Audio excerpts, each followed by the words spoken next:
Brazilians are enraged and taking to the streets, as they should be, at the government's banning of X. Thousands of protesters entered the streets in Sao Paulo, where they rallied to rebuke the country's censorious decision to block the social media platform. Brazilians flocked to Sao Paulo Avenue on Saturday, September 7th, their Independence Day. Ex-President Jair Bolsonaro led the rally, where he delivered blistering remarks against Supreme Court Justice Alexandre de Moraes and his political rival, the President Lula da Silva, saying, quote, "I hope that the federal Senate puts the brakes on Alexandre de Moraes, this dictator who does more harm to Brazil than Luiz Inácio Lula da Silva himself." Lula also held an official parade, but it didn't draw nearly as many Brazilians to it. For background on this issue, Justice Moraes ordered the shutdown of X after Elon Musk failed to comply with an order to ban certain accounts belonging to journalists and people whose support were spreading misinformation about the election. The overnight ban dealt a blow to Brazilians across the country who rely on X for their livelihoods. For example, as the New York Times reported, Adriane Rodriguez, a music producer, was banking on the platform to circulate news of her first album, only to see it completely disappear from the social media platform after X was shuttered. Brazilians quickly moved to other platforms, of course, including Blue Sky and Meta's Threads, and direct competitors of Musk's X, which are those competitors. Per the Times, Blue Sky's subscribers doubled in just days since Brazil banned X, and Meta's Threads grew by a third. So it's fascinating to see now this play out. From almost no one using them to slightly more than almost. I don't think anyone's using them here in the States mostly. It's Yeah. still obviously Twitter and X, but it is interesting to see that growth in third-party platforms, and we'll see if that sustains. Sure. Yeah, I've tried to use those other places, and I just it's just not as easy, right? Can't get into it. Following and the, no, can't do it. And it attracts, since it's specifically for people who don't like Elon Musk or like right-wing politics, and it's a lot of like people who want it to be COVID mitigation forever. Yes. What I found, which are not my favorite people in the world. So I will just be staying on X. But you can't if you're in Brazil because of this awful series of decisions by this one man, this judge, who has ordered Elon Musk to take down information that he thinks is wrong on the platform.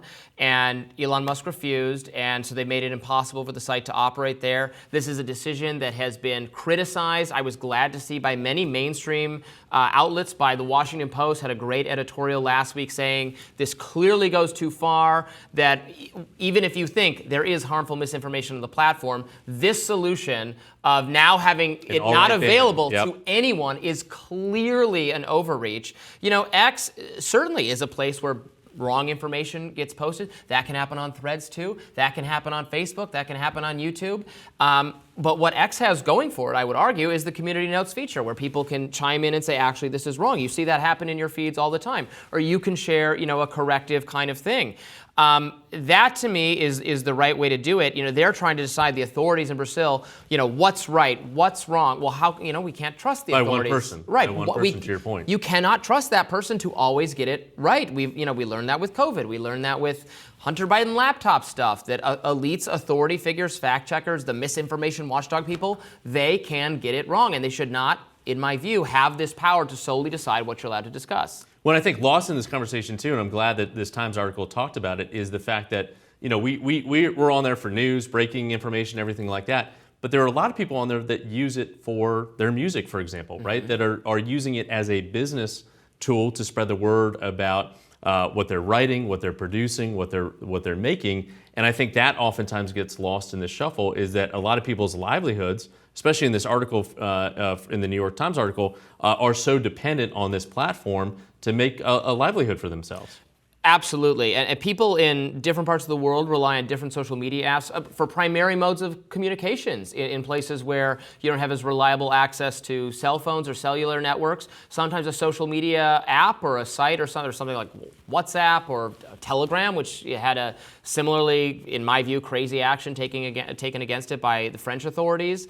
Look, there is this broad crackdown happening really all over the globe, where from as diverse as what's happening in Brazil and South America to China, to Iran, to, very sadly, in my view, the European Union, who Europe, a place where our Enlightenment, free speech ideals fundamental freedoms were born. Where we borrowed that from them. And right now, the U.S., and we have a lot of problems on this front too, but because we have the First Amendment, we have more protections, and we're more likely to offer robust protections for speech on social media. But elsewhere in the world, these government authorities trying to, right and left, authoritarian right and authoritarian left, trying to stifle the people's ability to consume information. And it used to be because of hate speech and racism, and now it's because of this misinformation sort of thing.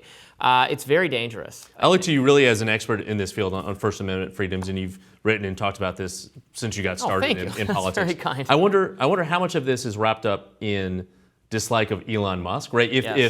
If he wasn't the head of Twitter, or X rather, would this be happening in a lot of these countries that we're seeing? How much of this is wrapped up in him personally, do you think? I think certainly a great deal, and there's no mistaking it. He is a right-wing conservative Make no bones figure. about it. He has endorsed Donald Trump. He is all in the tank for Trump. And I do think at sometimes it is, well, he's within his rights. He owns the site. He can do whatever he wants. I think it is maybe not helpful to the cause that he is both the owner of the site and the person setting the rules, and like its main combatant and most active participant on behalf of a right-wing cause. That he gets kind of joy from in terms of the interplay. Well, that's why I bought it, because he really liked the site he enjoys so much. the give and take. Like sometimes he'll put up polls, like, should I have Alex Jones come back? Should I ban this person? I'm like, well, I don't know that I want decision by poll. Or sometimes, he'll respond to people saying, Elon, why have I been censored? He'll be like looking into this. Surely asking the CEO to look at is not a long-term content moderation strategy. But on the whole, I appreciate at least his rhetorical commitments. I think the site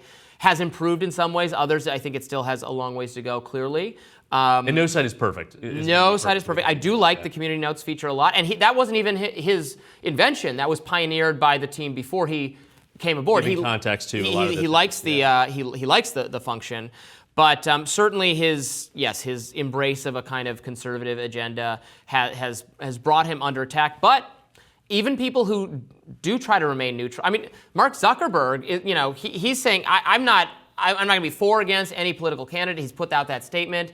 He gets it after giving boatloads of cash in previous election cycles, realizing that certainly was problematic in terms of how it's perceived of running these platforms. And that it did him no good, because then Democrats and the administrations he supported came for him with an incredible amount of agitation. I mean, Mark Zuckerberg was blamed for Hillary Clinton's 2016 loss. By Hillary Clinton. By Hillary Clinton. She cited Facebook as and by the media over and over again, which to me was insane. I think her running the worst campaign in modern history. Like, remember to campaign in Michigan and Pennsylvania before you start blaming Mark Zuckerberg. Just a few key states in terms of that blue wall. Insane. But he has subsequently decided, and he's mad that they pushed him to do things he regrets doing in terms of the content moderation around the Hunter Biden question and COVID. Sure. Yeah. But it is fascinating to watch this process play out, and we'll see if it has legs. To your point earlier, in the EU, other countries with an outright ban potentially on the horizon. It makes me very grateful every day that we have the First Amendment. I can't imagine how bad it would be here. And again, not just for right-wing people, but also for progressives, liberals, mainstream people, everybody. It's the best protection. Indeed. More Rising right after this.